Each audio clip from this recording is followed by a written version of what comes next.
Hello, Shatling. You like my creeper? Perfection is the enemy of progress.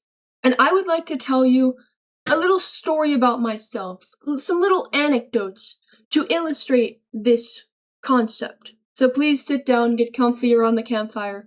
I'm going to tell you a story.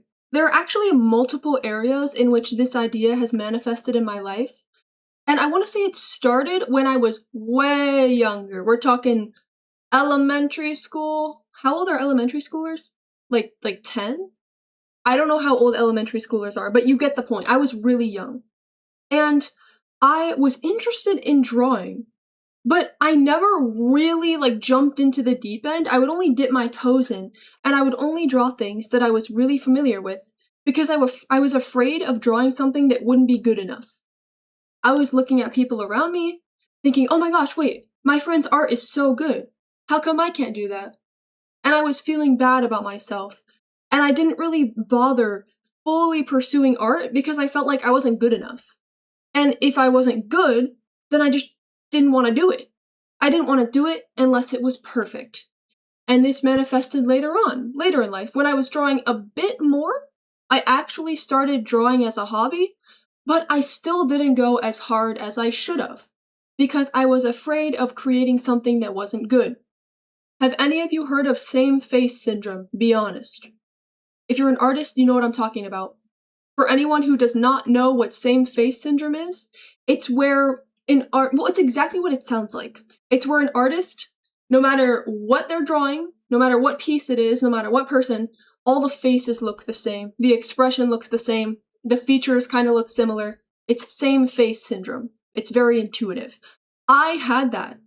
I didn't want to draw anything that wasn't a forward-facing, just completely, standing straight up and down, no pose, no expression person. Because if I tried stepping outside of my comfort zone and drawing anything aside from this, then it wouldn't look good, because I wasn't good at it. But instead of just drawing something that was bad, and doing it over and over and over again until I got better, I didn't draw at all. I avoided drawing anything that wasn't a forward-facing person because I was afraid that it wouldn't look good, because I needed everything to be perfect. Which is actually funny because my art back then, it was not good.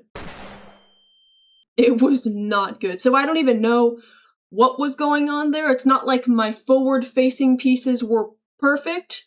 Not even close. I wouldn't even say they were good.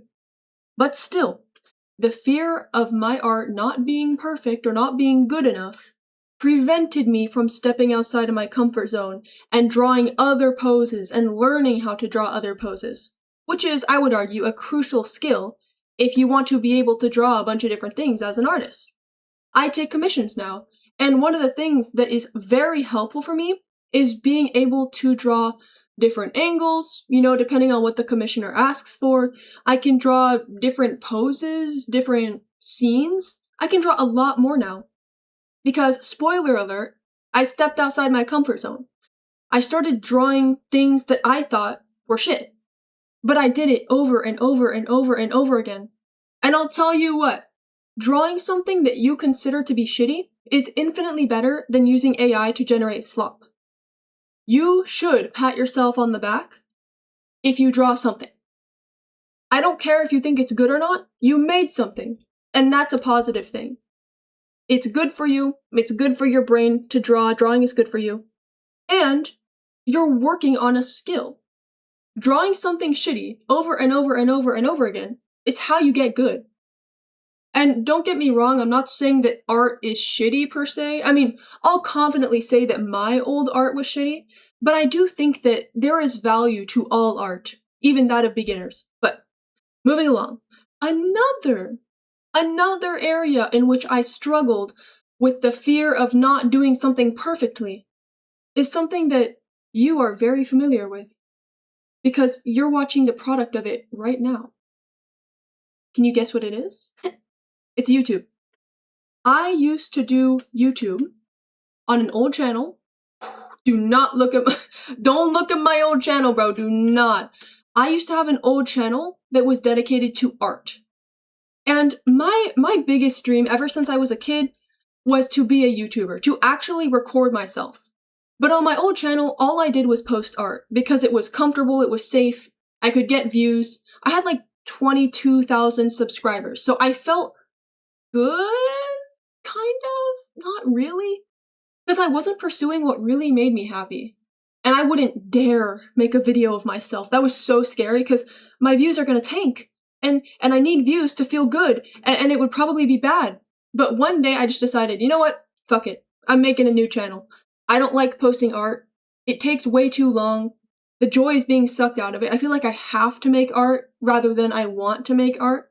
So one day I just finally decided, I'm throwing away the old channel. I'm leaving it. I'm gonna leave it up. Probably as some sort of humiliation ritual because it's honestly so embarrassing. But I'm leaving it up and I'm migrating to a new channel where I can start fresh and I can actually do what I've always wanted to do, which is record myself talking. However, when I arrived on this new channel, I struggled a lot with posting because I always thought it had to be perfect. My videos, they're not going to be good enough. I have to work on my speaking skills. Oh my gosh. I shit you not, I would literally make flashcards with vocabulary terms on them so I could expand my vocabulary, so I could speak more eloquently. I thought I had to be like Moist Critical. I thought I had to be that witty, that well-spoken, immediately. And I thought if I wasn't that funny, if I wasn't as funny as Jinxie, as well-spoken as Moist Critical, as entertaining as Markiplier, then I just shouldn't post yet. I should just wait until I'm good enough. Which is such bullshit. I ended up not posting that much for months. For months, I didn't lock in. But one day I decided, you know what? I'm gonna post every single day. Because I finally came around to my senses and I realized my goal is to get better, right? And I'm not gonna get better by just waiting until I'm better. I'm not just gonna wake up one morning speaking like Markiplier and being that entertaining. The way that you get better is to be shitty at it for a long time. I finally figured out the way for me to get better at making content and at speaking and at being entertaining is to do it relentlessly until I get better.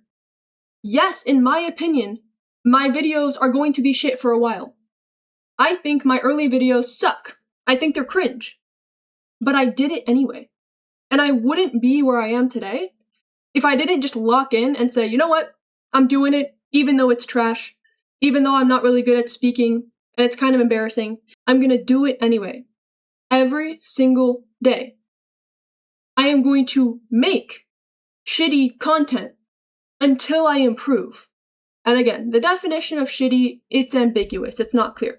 I consider my old videos to be relatively shitty. I mean, you have some bangers like, which Clash Royale cards would I trust to administer a urethral swab? But still, my way of speaking was so cringe? I feel like I've always watched Moist Critical a lot, and I kind of had this perception of, oh, I should fully unmask my autism, and I should be speaking really monotone like Moist Critical. So I kind of did that for a while, and it was cringe. Like, it's not nice to listen to. Oh my gosh, it's so hot in my room, and when I get hot, my face literally turns red. Can you see it? But even though my content was shitty, even though I was not pulling in super high views, I kept doing it. I think I actually deleted a lot of my early videos. Not deleted, I think I unlisted them. But regardless, I was just gonna say, in case you go looking for them, I think a lot of my early videos have been unlisted. Just because they're so unbearably cringe. One day I will watch them, but it will be like in a controlled environment on stream, where you guys can all watch me suffer. Moral of the story. When I finally learned that perfection is the enemy of progress, that's when I started to improve. I sucked at making videos. I was really shy. It was hard. It was much harder to sit down and just start talking. I felt uncomfortable filming. Now, I feel like I'm talking to a person. I feel more well-spoken in front of a camera than I do with a person, funnily enough, because with a person, you never know how they're gonna react. But with a camera, the floor is mine. Like, I can say whatever I want. I don't have to worry about your reaction.